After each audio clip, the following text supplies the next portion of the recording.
Hi everyone, I'm Jacob. I'm a graphic designer from Philadelphia, and today we're going to be talking about some pro tips with the pen tool and the shapes tool in Illustrator. This is something that I use for all of my design work and all of my character building. It's going to be a lot of fun. We're going to work towards making a menu for a restaurant, and it's going to be super cool. So we can just dive right into it.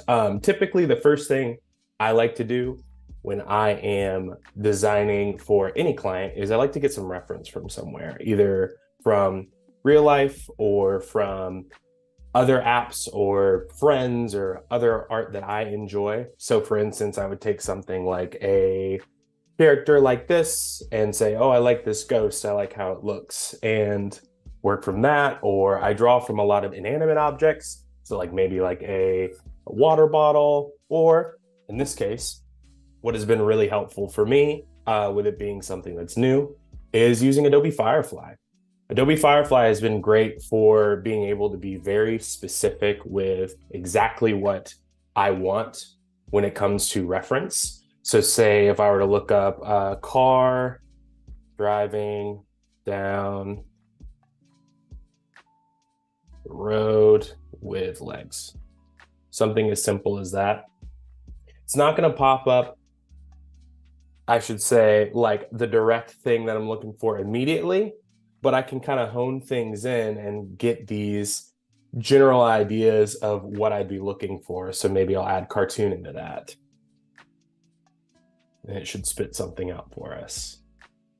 Yeah, so here now we're kind of getting that idea of being able to use the headlights as the eyes, or maybe adding some legs for the wheels itself, just to get a general idea down of how I want to orchestrate an anthropomorphic object into a logo. In this case, what we'll be working on today is on a company for, or a menu for our client. In this case, their name would be Night Shift. It's going to be a cafe, and from what my client is asking for, they are wanting something around a clock, something that encapsulates the idea of Night Shift Brewery opening up, or I should say brew, because it's a coffee shop cafe, staying open late, or opening up early for the people that stay up late. So if I wanted to get some reference for this clock, I could look at a clock on my wall, or I could go over to Adobe Live and look up, say, cartoon clock, and see where this gets us. And already we're kind of getting an idea of where we're wanting to be, how the eyes are kind of in the center of the clock. The arrows of the clock itself are being used as the face. Kind of like different references. We've got some hands, some legs. So maybe let's try legs. Legs and no mouth. Because in my mind, I think this clock wouldn't need a mouth. This one in the bottom is a little bit scary, but I think this is definitely more in the tract of what we're looking for, even in this end too. Something that kind of gives us that general idea of, oh, this is a clock in the real world with real world proportions. So after messing around with Adobe Firefly for a while, I came up with a few different references that I imported in to my computer, and I did some hand sketches. And in this case, my hand sketches were on my iPad. And we did these iPad sketches, got a general idea down, and brought in this character. So super, super simple text. Honestly, a little, childish text, but just to get it down onto the paper. And then, of course, our clock itself. Using that reference was very helpful for me in order to get the proportions down and the understanding of what I needed for this specific character. And it just helps me with getting a basis down as well. Now we can move into the actual character building itself. Typically with all character building or logo work that I work with companies, if they have a logo already in mind, so if they have a font or a typeface or something along those lines, I tend to build the character first, regardless if they have that or not. For me, that's just how my workflow works. And it makes it a little bit easier for what I am trying to do. So we'll just go into the transparency tool and drop down this sketch a little bit further. And we'll just lock that layer in place. Go ahead and zoom into the artboard just so we can get that to fill up everything. And when I'm designing all characters, and as the title of this video suggests, I like to use the pen tool and I love to use the shapes tool. So it's going to be this curvature pen tool to be specific. And with the shape tool, I use all different types of shapes. I use the rectangle tool, the ellipse tool, rounded rectangle tool. All these things are very useful for building out characters. We can go through a little demo of that as well too. So whenever I'm working with characters, I make sure to have my fill switched over and my stroke. So my fill's off and my stroke on. Usually I like to work, depending on the size of my canvas, with between 5 and 10 points. I'll hold shift down and kind of get a general idea of where my stroke size is. I feel like for this specific design, it's a little too big for me, especially going off of my sketch and the thickness of my lines for my sketch. So I'll probably change the weight from between 2 to 2.5, something along those lines. And same with my squares. I like to kind of get a general idea down, mess around with the curvature of the shapes themselves, and my pen tool as well. I just want to get a basis down of what my shapes and my thicknesses are going to look like, and kind of get a general idea of how this character is going to fill out while I am working on this design. I will say the cool thing about using shapes and using the pen tool to build out characters is when I'm doing, say, like legs, or I'm doing eyeballs or anything along those lines, I really can start building out different options really quickly without it being too much of an issue. So just here, what I'm doing is kind of using these shapes to build out a couple sets of eyes. When I'm designing all of my characters, I like to have a few different options. Here, I'm just grouping up those eyes just to make sure that I'm not necessarily locked into any specific style, or alternatively, so I can provide the client with a few different options for their overall character. I think that can be sometimes the most helpful thing when working with clients, is providing options and being able to do different types of designs over the course of, I should say, less time, and you can provide more options for the client. So we're just copying this over, trying to paste it over. There we go. I'm just building out some very simple eyes for this character. And what I even like to do with some of the eyes too, even before I'm coloring, is I like to add some fills to those eyes just to kind of get an idea of what they would look like with the character. So I'll just go over to my fill tool. I'll press K to get over to the live paint bucket tool, and I'll just fill in these shapes. Same with this one as well. And these up here, which then allows me to switch over that color to black. And now we have those shapes. Whoops. We have those shapes filled out. And now we're kind of getting more of an eye type look. So once I have some options down for the eyes, typically I like to build out some different types of legs. I will say with my legs, I tend to use reference, and I use some of my old characters to build off of. In this case, I have my sketch, so I'm going to be building off of the sketch itself. This is where we can lean into using the actual curvature tool outside just the line, and the shape tool. With the curvature tool, it's one thing that I would say is the most versatile tool when it comes to Illustrator. It's incredibly helpful for making shapes that are not necessarily the most, I guess, even on each side. You're able to really work with it and kind of mold it to exactly what you're looking for. So for example, for this leg, we have these curves around these feet. So I could use the ellipse tool, flip it this way, shape it around, cut this side, delete it. But really, that's taking up a little bit more time than I would even want to when I can get something that's a little more malleable. So I'll start with just a simple line like so, to add a little bit there.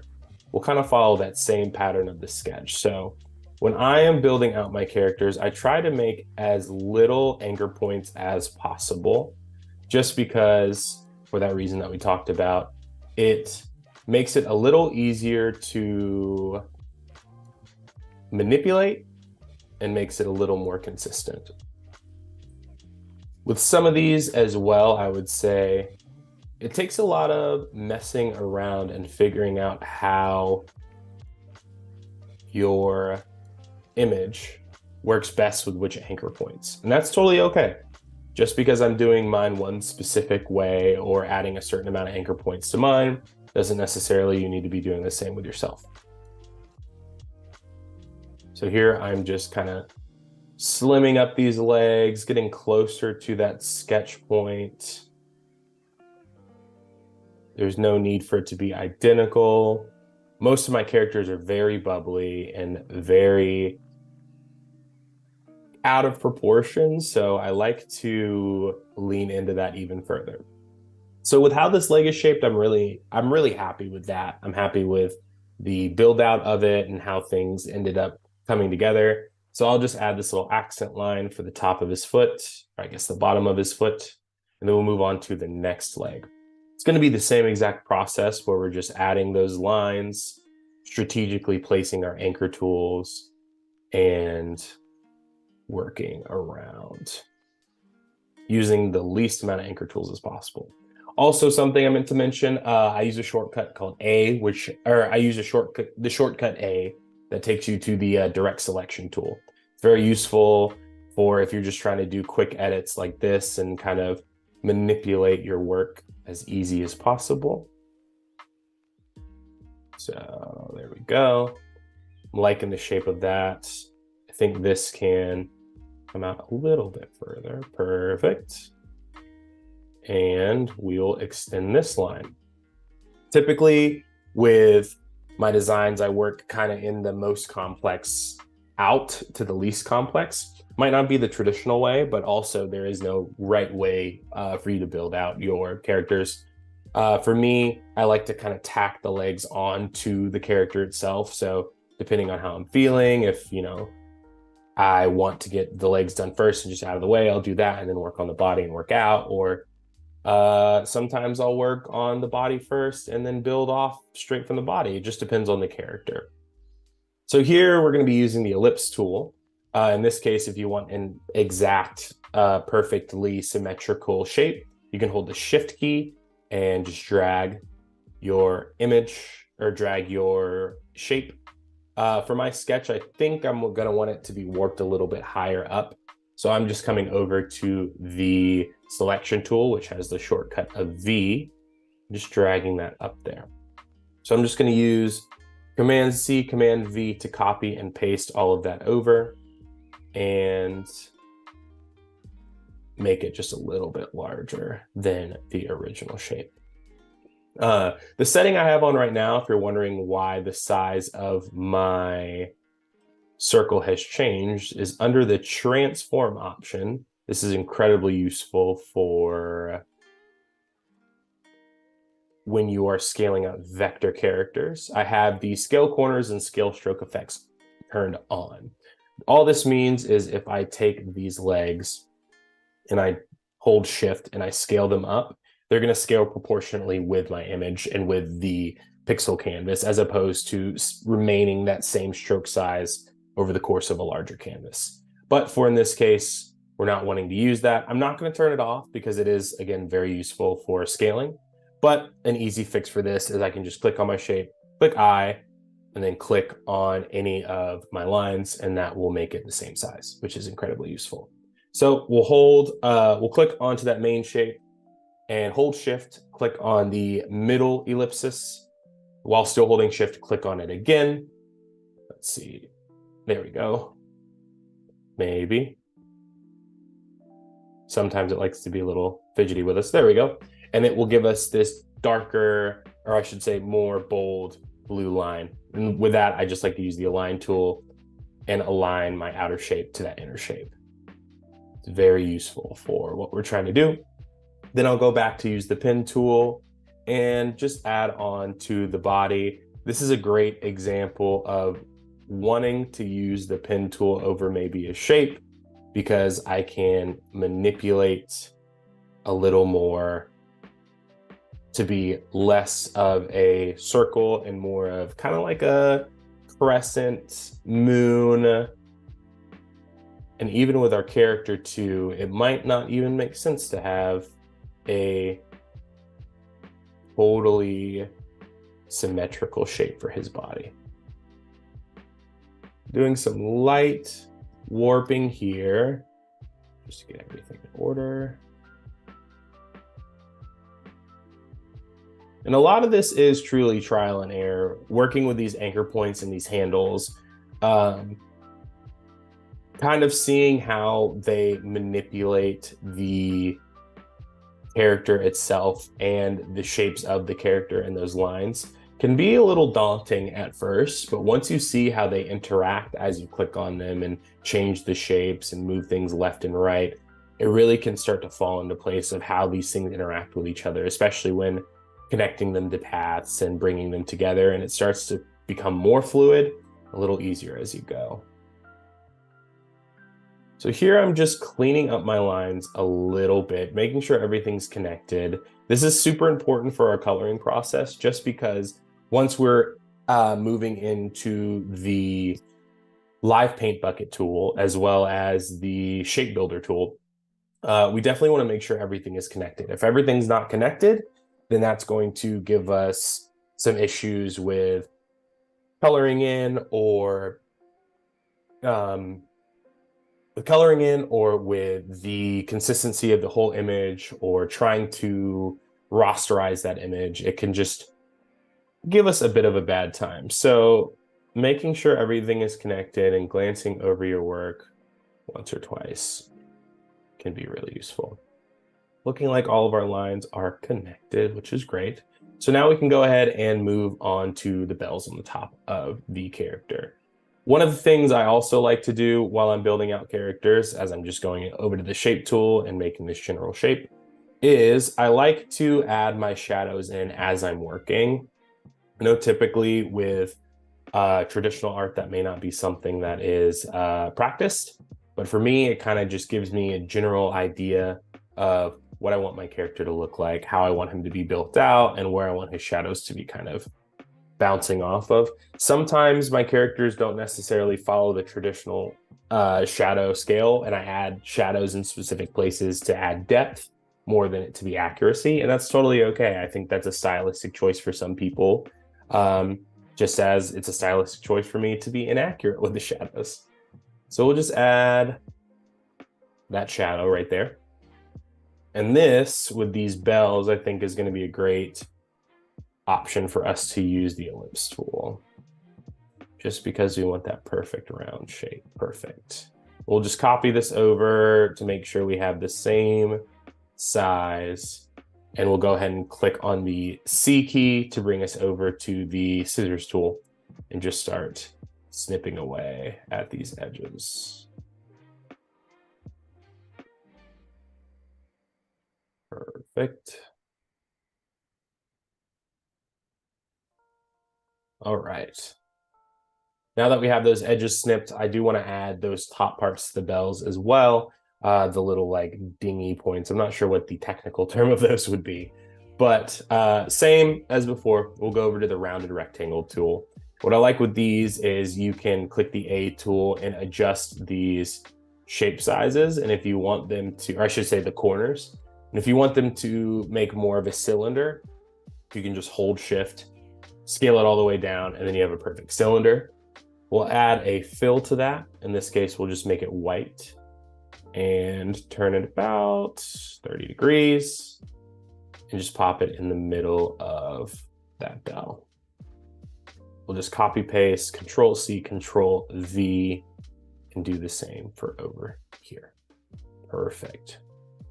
So now that we have that down, we can kind of pull back from our character, take a look at it, see kind of how we're feeling. In this case, I'm really enjoying the direction that this character is going. I think there could be opportunity for us to build out multiple characters on multiple different artboards and, you know, give the client multiple options, changing up the legs, giving it arms, changing up the bells, changing the colors. But for this demonstration, we have an idea down. We definitely want to move and groove with it. So in this case, I'm loving where it's going.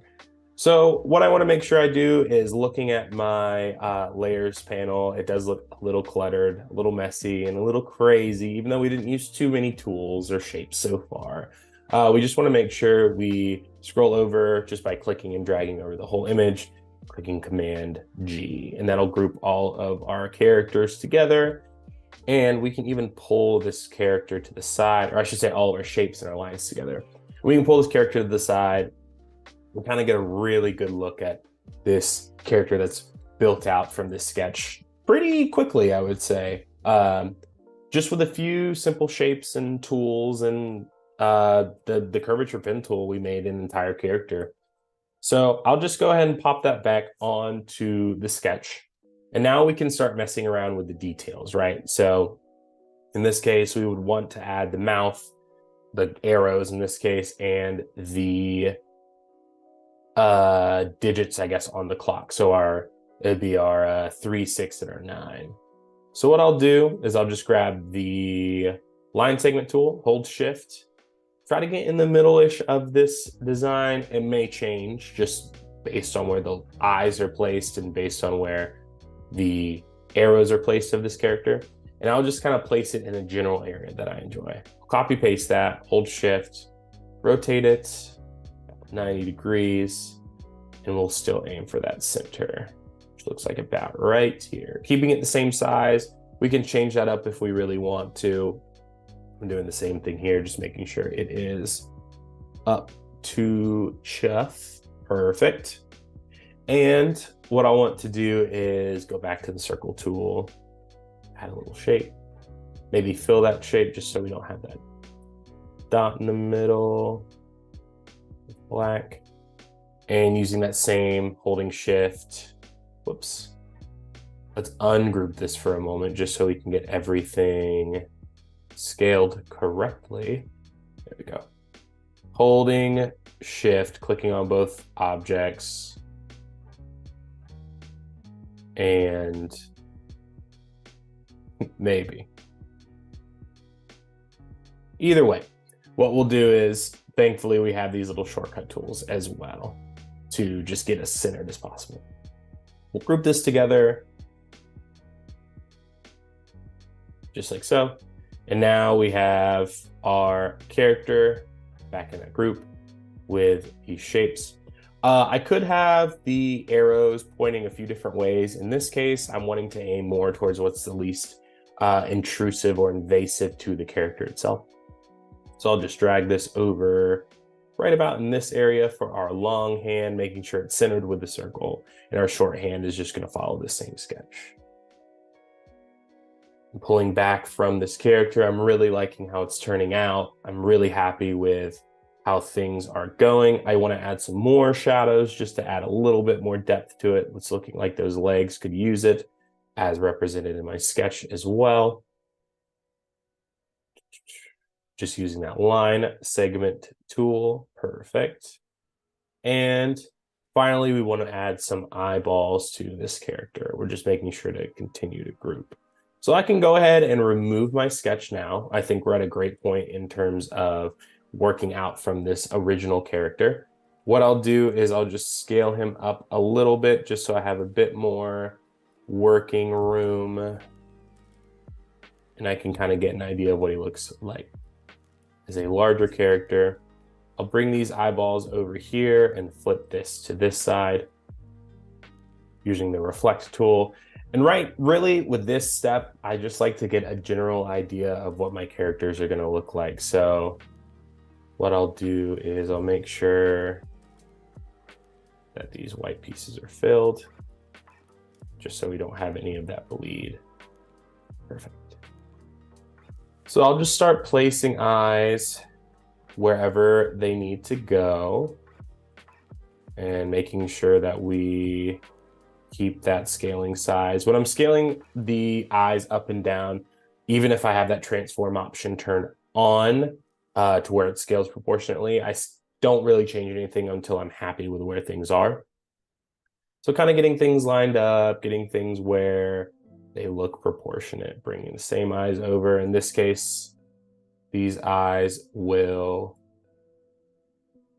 probably look best scaled to the same size as the eyes before. And we'll just aim with these guys. For these eyes, like my sketch, they're the ones that I enjoyed the most. And yeah, pretty much that is all we need to build out our character. We have a general idea down. We have what we were trying to do with the client, building out that character, getting him to a general idea, and getting all of our shapes together and organized in the way that they need to. So yeah, that's pretty much all you need for your character building, and starting with the ellipse tool and the pen tool as well, especially with building out characters. Make sure to stick around for more live streams later today. There's a lot of cool stuff that's happening on the Adobe Live page. So yeah, thanks for tuning into my segment. We'll be back tomorrow.